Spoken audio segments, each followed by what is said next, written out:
Happy Sunday, everyone. Can you believe it? We are in July. Almost.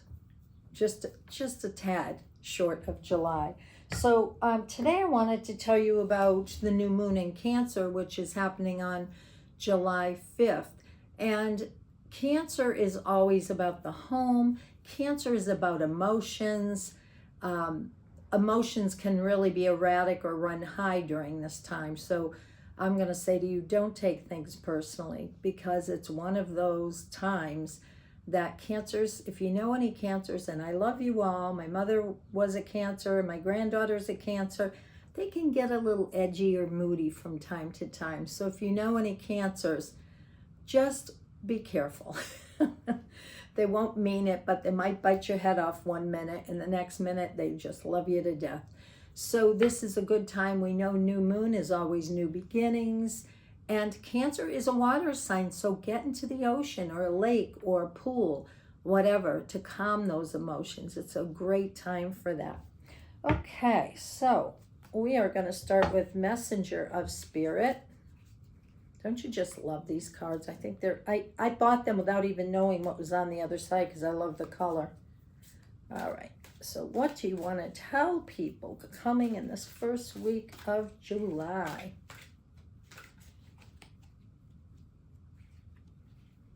Ooh, spiritual relationships and contracts.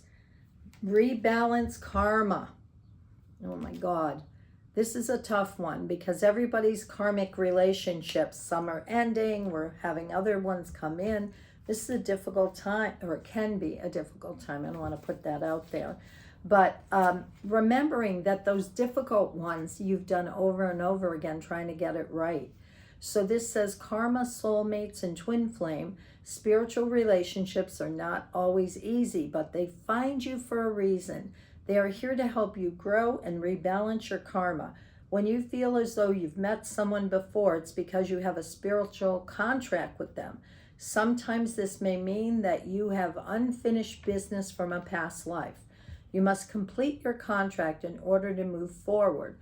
A spiritual relationship acts as a mirror for you to learn.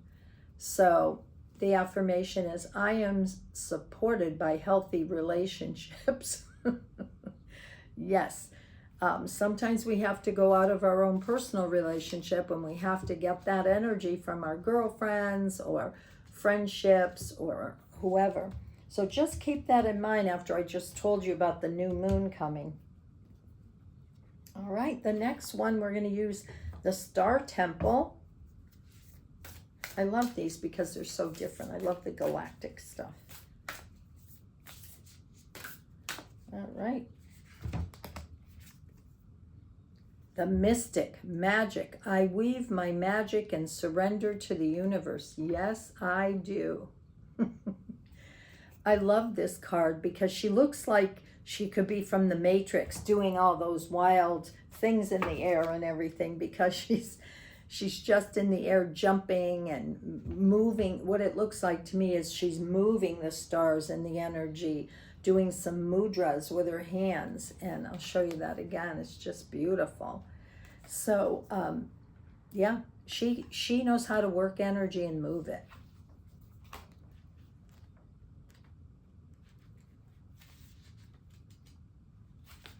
Oops.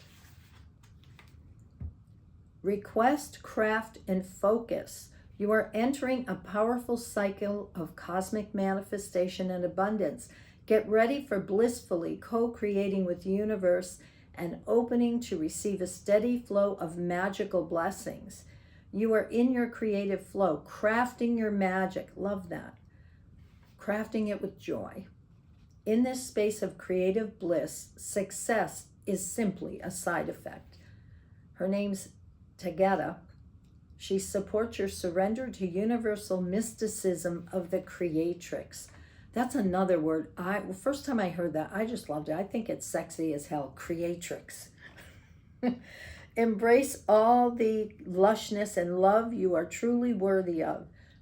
You are the magical weaver, integrating mysteries, all the elements with intention and focus. This is a time of completion and celebration. So if you wanted to bring more magic in or feel more like the mystic, you could invoke her. It's Taygeta. So next one is the elemental empath. I haven't used these in a while. Reclaim power. Willpower, inner stillness, self-mastery, and heal the victim. Look at the power in that card. She's burning it all away. She's burning all that victim consciousness and everything away.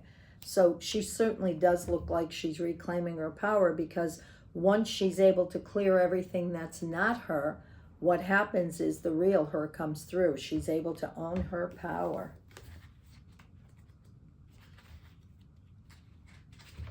I love these books that have teeny weeny print, like this big. And mark my words, when I do my deck, it will not look like that. It will all make sense.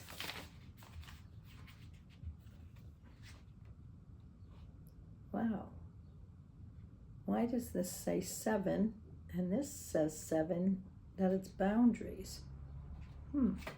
Hold on.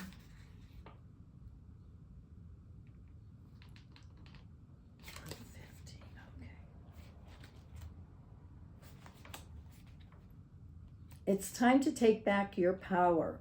This card is a reminder that your power is not gone, even if it feels like it is. There's always a way to reconnect with it.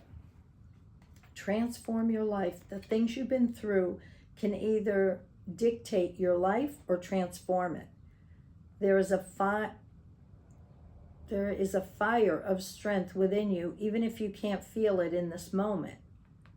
Wow, that's interesting. Many of you had our power taken from, many of us had our power taken from us as we were growing up, or we were told not to have it. Be ladylike. Yeah, I got a 1 for that. As an adult, we have the opportunity to take it back. So it says to notice the areas of your life where you've given your power away. Maybe you've said yes when you really meant no. Maybe you consider other people's needs more than your own. Maybe you back down when someone bullies you as to avoid conflict.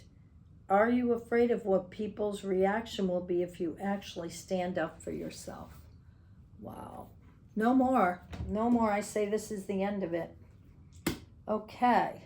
So now we're moving into Rebecca's decks. The first one is The Healer's Waters by Rebecca Campbell.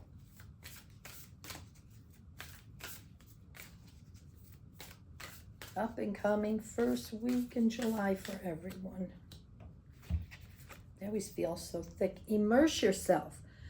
Training, learning new hobbies, or passion. She's diving in the water here. So she knows what what she wants and is going after it. Wow, I love that. So if I just looked at the card, she looks very comfortable being underwater. She's just fully, like it says, immersed in it. And there's a book on her head. So studying something new, her just really feeling a need for it. This, I think sometimes, even though we're busy in the summer, that's when I'm at that halfway point, or we're all at that halfway point. And that's when I really want to look at, ooh, what else can I study? What's going on here? Okay. It says, follow your desire to study and learn, dive into what fascinates you, immerse yourself in the topic that captivates you most. Maybe there's something you're passionate about that you've called to deepen your knowledge of thorough study, or something you want to experience more fully. You're being encouraged to increase your wisdom and experience life in a deeper way. To follow your passion, embark on some kind of higher and deeper learning. What are your interests? What would you like to learn more about? What topic fascinates you? What could you talk or read about without getting bored? Education, whether traditional or experiential, can never be taken away from you. Knowledge can open the mind and light up the soul. And that reminds me, you may have already studied some of this, or maybe you were in ancient Egypt and you want to learn more about Egypt because you just want to bring that to the forefront of your mind, what you already know.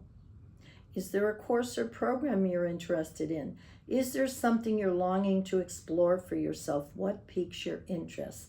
Could you learn about it without getting bored? Well, there it is. Whoops. Last one, the Rose Oracle. Love this.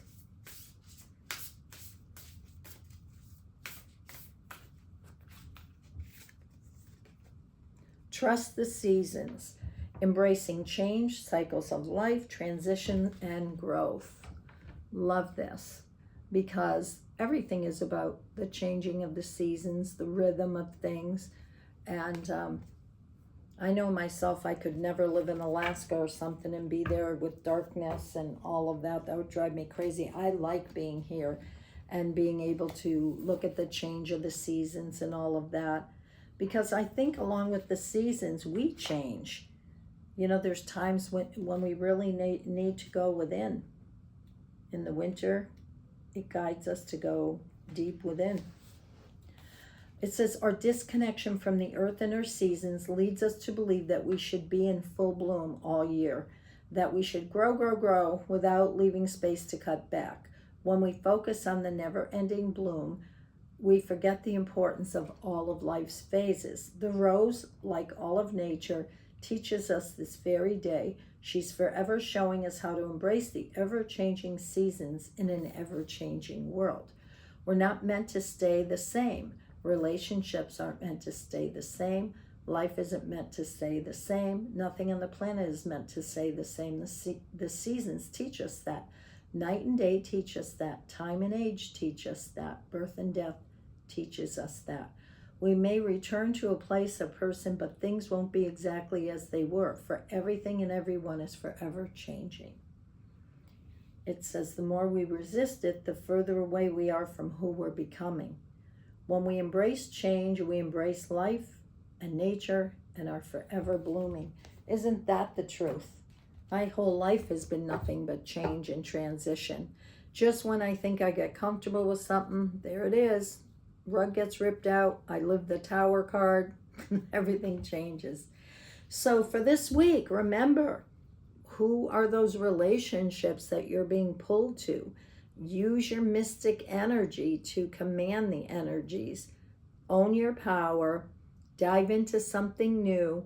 And just know that this too shall pass. Have a great Sunday.